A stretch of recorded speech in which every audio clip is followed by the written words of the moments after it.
Bonjour, chères graines d'étoiles et graines de cacahuètes.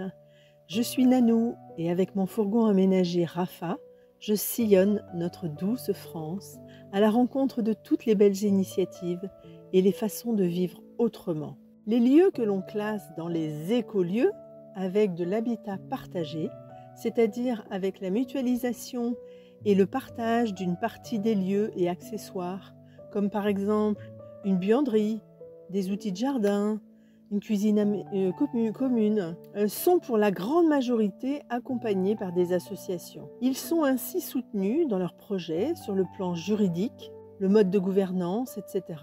Les deux entités principales qui proposent ces services sont la coopérative Oasis et l'association Les Passages. Et j'ai le plaisir de vous partager une présentation de chacune d'elles par Mika et Ramin. Si tu apprécies les contenus que je te propose et que tu souhaites m'encourager, tu peux liker, partager, commenter les vidéos et bien entendu t'abonner à ma chaîne. Je t'en remercie chaleureusement et te souhaite un bon visionnage. Une première actualité de la constellation des passages. Alors, la nouveauté, ça va être un relooking complet de notre communication. Puisque dans les passages, nous avons LPS Academy, qui est l'association qui accompagne les écolieux dans la création des coopératives ou dans la transformation. Et aussi, cette année en tout cas, une grosse partie de médiation aussi d'autres écolieux. Voilà, quelques-uns des passages, mais il y a eu beaucoup plus en fait d'extérieur aussi. Avec grosse tendance à un peu d'implosion. 2024, début 2024 en tout cas, a été assez bouillonnant, je vais dire comme ça. Mais c'est de la reconstitution aussi, quoi. Voilà, ça fait partie de la vie. Donc LPS Academy, le fonds de dotation en ressources d'investissement créatif, dit le fric. Voilà, pas de tabou chez nous sur l'argent. Et puis la mutuelle des coopératives d'habitants et pas que, puisqu'on accueille la commutatrice. Donc chacun va avoir un nouveau logo. Et puis le logo générique, c'est la constellation, c'est la spirale dynamique que vous connaissez. Voilà. Donc ça, du coup, ça va s'accompagner avec un nouveau site internet. À la fois, aujourd'hui, c'était uniquement les passages. Là, il y aura LPS Academy, le fric et la CMA qui auront chacun son site, mais qui se regroupent dans la constellation des passages à chaque fois. Il y a une cohérence graphique, il y a un ensemble qui va sortir, donc petit à petit, progressivement à l'automne, puisque un site après l'autre. Voilà. Normalement, celui de la CMA devrait sortir en premier, puisqu'il n'y a pas de site, alors que aujourd'hui, la CMA était une œuvre du dernier Festival des Passages, et de manière incroyable, je dirais, avec l'action de beaucoup d'entre vous d'ici. En quelques semaines, on a monté le projet. En quelques mois, on a réussi à recueillir presque 2 millions d'euros de fonds, ce qui nous a permis une augmentation de capital à 1,1 million au mois de mai-juin. Ouais, c'était ça. La mise en place du service écoute et médiation maintenant, et qui va s'élargir avec un service conciliation et arbitrage. Voilà, les premiers éléments, c'est de permettre aux gens de trouver la solution entre eux. Et l'arbitrage, quand ils n'arrivent pas à trouver la solution entre eux, on pense que plutôt que la dernière solution, ce soit d'aller se présenter devant un juge avec des avocats, d'aller dans l'ancien monde pour juger ce que nous faisons dans le nouveau monde, ça nous semble plus pertinent qu'un litige soit tranché par les pairs. Voilà. Là, ce n'est plus les personnes qui vont trancher puisqu'elles n'ont pas trouvé le moyen de trancher entre elles, mais que ce soit les pairs qui tranchent entre eux. Il y a une commission qui est très active sur les contrats groupés, et le contrat d'assurance ne devrait pas tarder à sortir. Le but est véritablement de se regrouper pour négocier vis-à-vis des assureurs, par exemple, et de ne pas venir que pour un seul, de ne pas faire 10 fois le travail dans chaque écolieu, mais que voilà, on puisse avoir une solution regroupée, et surtout pour l'assurance spécifique. Parce qu'en fait, ils nous raccrochent à des choses, mais on mutualise des frais. Voilà, par exemple, la refonte graphique et des sites internet, c'est l'ensemble des trois structures qui s'associent entre elles. Au niveau du fonds de dotation aussi, ça bouge pas mal. il y a un autre fonds de dotation qui va se fondre avec le fric, voilà, et qui amène 4 biens immobiliers. Et il y a aussi un écolieu dans le Var que j'ai accompagné avant même que l'association Les Passages soit créée. Et ils ont choisi de reverser 2/3 de leur compte courant d'associés au fric. Parce que comme ils sont un peu anciens, c'est une communauté qui a vieilli ensemble, ils ont eu des enfants ensemble, ça fait plus de 40 ans. Et maintenant ils vieillissent et ils s'aperçoivent que quand il y a des décès, c'est un peu dur à le renouvellement et qu'ils n'ont pas envie d'abandonner ceux avec qui ils ont vécu toute leur vie.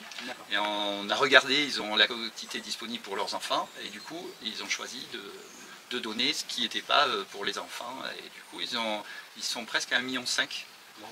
Parce que même les contributeurs, il y a un certain nombre de contributeurs extérieurs qui ont fait ça aussi pour rester en solidarité et permettre que le lieu reste, acquiert son autonomie financière indépendamment des personnes. Donc ça c'est quand même assez chouette. Et du coup au sein du fric on a fait des comités pour chaque gros projet. Comme celui-là, la Ruche d'Or, ils ont leur comité où c'est eux qui ils sont à moitié avec les membres du conseil d'administration du fric. Voilà, et l'autre, CERES, l'autre fonds de dotation aussi, on a fait un comité comme ça, il reste quand même individualisé. Voilà. Donc ça c'est bon. LPS Academy, il va sortir un module sur le putain de facteur humain, non, sur l'écosystème humain, hein, voilà, je préfère parler comme ça, avec l'écologie relationnelle, le compostage des conflits et la permaculture intérieure. Parce qu'on pense que c'est d'abord de s'observer plutôt que de se transformer, se modifier. Essayons de nous observer et de nous accepter comme nous sommes. C'est un des principes en tout cas qu'on essaye d'amener. Voilà. Il y a un rassemblement entre le gène et l'équivalent du gène au niveau Amérique, voilà, où il y a une réflexion. Je sais pas ce que c'est. Le gène, c'est Global Eco-Village Network. C'est ce qui rassemble les éco-villages depuis une 40aine d'années au niveau Europe. Voilà. Qui est très dynamique. Je dirais la France était le moins dynamique au sein du gène. Voilà, parce qu'on avait une structure forte, voilà, peut-être, avec la coopérative Oasis. Et aujourd'hui, voilà, il y avait un peu un siège vide de la France, un peu, voilà, il n'y avait pas qu'à l'ONU qu'on pratiquait le siège vide. Mais depuis quelques années, à la fois la coopérative Oasis est présente, et à la fois les passages aussi, puisqu'on est partenaire européen. Voilà. Il y a un projet, je vais dire chez nous, on va dire de grande communicatrice européenne, par le GenFond. J'ai une réunion là cette semaine où, mais en tout cas voilà, la vision c'est axée principalement sur l'argent et la pérennisation avec une prise de part en holding comme on a fait au niveau de la CMA. J'essaye d'amener qu'on peut faire beaucoup d'autres choses aussi ensemble. Voilà, c'est pas fermé, mais disons que ceux qui travaillent là-dessus ont vraiment l'optique de créer une banque quasiment européenne là-dessus. Pour les passages, en tout cas, c'est un élargissement de notre accompagnement. Il y a eu l'Europe et puis maintenant c'est in the world, puisqu'on accompagne aux États-Unis, au Brésil, en Nouvelle-Zélande maintenant, donc en plus des pays européens, Suède, Portugal, Espagne, Slovénie, voilà. Il y a un élargissement, voilà. Mais au-delà de ça, c'est aussi propager vraiment la coopérance, l'idée de coopérance. Voilà, c'est ce qui est intéressant et ce qui intéresse a priori pas mal les Américains qui étaient, je dirais, plus avancés que nous. Parce qu'ils ont repris, il y a eu beaucoup de communautés en fait européennes qui, comme ils étaient persécutés en Europe il y a 2 siècles de ça, 2 siècles et demi, sont partis aux États-Unis pour créer. Hein, il y a beaucoup de communautés qui se réclament de Fournier, hein, un penseur français. Et voilà, il y avait un engagement à vie, je dirais, dans la communauté. C'est-à-dire que les gens arrivaient, ils donnaient tout ce qu'ils avaient, ils travaillaient pour le collectif et voilà, c'était argent commun, voilà, patrimoine commun, ainsi de suite. Or, qu'est-ce qu'ils vivent depuis une trentaine d'années, depuis les années 80? C'est que les gens, ils déposent la voiture 10 km plus loin, ils font du stop, ils arrivent sans rien, ils amènent rien. Et du coup, un endroit comme Twinox il y a beaucoup de maisons qui s'effondrent en fait, parce qu'ils n'ont plus l'argent pour réinvestir. Voilà. Et voilà, ils ont eu une fabrique qui a brûlé, ils peuvent plus faire face aux aléas, quoi, voilà. Et ils n'ont pas cette notion d'amortissement. Voilà, il y a tout un tas de notions voilà, qui est dans le modèle des passages qui semble être intéressant. Il faut qu'ils reprennent un certain nombre de choses. Oui, en tout cas, un autre modèle que le modèle communauté intentionnelle qui est pour la vie. Voilà, parce qu'aujourd'hui, ce qu'ils constatent, c'est qu'il y a les anciens qui, eux, sont là depuis des dizaines d'années et qui vont mourir sur place, hein, on va dire comme ça. Et les jeunes, eux, viennent plutôt pour 2-3 ans franchir une étape. Voilà, je dirais, et très utilement. Il y en a qui réussissent bien derrière. J'avais entendu une émission radio où il parlait qu'après, il y en a beaucoup qui se sont enrichis et du coup ont pu faire du management et autres sur les bases de ce qu'ils ont appris. Mais voilà, la communauté s'appauvrit et a du mal à recruter en permanence, voilà, parce que ce n'est pas leur modèle, leur vision. Dans la constellation, il y a un bébé en gestation aussi, à vous dire, qui est copain, Cop Industrie, voilà, qui est avec Grégory, que certains ont rencontré l'année dernière au Festival des Passages, qui est un accompagnateur d'entreprises, de grosses entreprises, puisqu'il accompagne actuellement Léonidas dans le doublement de leur capacité de production, Schneider sur une nouvelle implantation d'usine en France. Voilà, il fait des gros comptes. Et ce qu'il y a, c'est, voilà, il prône la motivation, on va dire, des gens, sauf qu'il s'aperçoit, on cherche à les motiver quand on a besoin d'eux, et puis une fois qu'ils ont donné tout le jus, chut. Voilà, donc voilà, de structurer ça au niveau juridique et financier pour que effectivement les motivations soient réelles derrière et pas juste une belle intention de démarrage et puis après. Donc la coopérative Oasis est née au sein de l'association Colibri en 2014, à l'initiative de Mathieu Labonne et de Gabriel Paoli, et avec l'intention de répondre à l'ensemble des besoins des écoliers collectifs qui se montrent, les personnes qui vivent déjà en écolier collectif et celles qui aspiraient à vivre. Et donc le terme Oasis, qui a été inventé par Pierre Rabhi, regroupe tout ce qui est ferme collective, habitat participatif, écolieu. Du moment qu'il y a une dimension d'habitat collectif et une dimension écologique, on considère que ça rentre dans le cadre de ce qu'est une Oasis. Et puis alors les premières choses qui ont été faites, c'est d'aller déjà identifier, visibiliser, répertorier toutes les oasis existantes et de mettre en lumière ce qu'elles faisaient, pour inspirer les personnes qui étaient sensibles à ça. Et rapidement est apparu le besoin de se former, de bénéficier de l'expérience des personnes qui avaient déjà fait le chemin. Et donc il y a eu une formation en ligne qui a été créée. Donc ça, c'était vraiment la bonne intuition du moment, parce qu'en 2016, le MOOC Oasis, c'était vraiment l'explosion à ce moment-là des formations en ligne. C'était assez frais encore. Et il y a eu, ça a répondu à un tel besoin qu'il y a eu 26 000 inscrits. Aujourd'hui, je pense que tu lances un MOOC, tu fais une centaine d'inscrits et tu es content. À l'époque, il y a 26 000. Quoi. Et donc ça a créé une base de contacts qui, après, était vraiment friande de tous les services qu'on pouvait proposer au-delà de la formation. Et est rapidement venu le besoin d'être accompagné de manière sur mesure à la création d'écoliers collectifs. Donc, on fait de la formation puis de l'accompagnement et à partir de 2018 du financement. Et avec la base de contact Colibri, qui était, il me semble, une centaine de milliers de personnes qui recevaient la newsletter, assez rapidement on a pu mobiliser des citoyens pour qu'ils viennent contribuer à un fonds commun.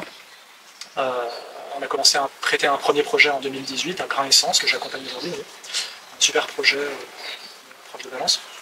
Et aujourd'hui on est arrivé à 70 projets financés. En général, le plus standard c'est 200 000 € prêtés sur 10 ans, et avec un accompagnement de 4 jours par an sur toute la durée du financement. Et puis il y a 70 projets aujourd'hui, 10 millions d'euros collectés auprès de citoyens. Et puis l'idée c'est d'aller jusqu'à 20 millions à peu près, de s'arrêter là et de prêter à 120 projets qu'on accompagne en permanence. Une équipe qui aujourd'hui est d'une douzaine de personnes, demain peut-être une vingtaine de personnes.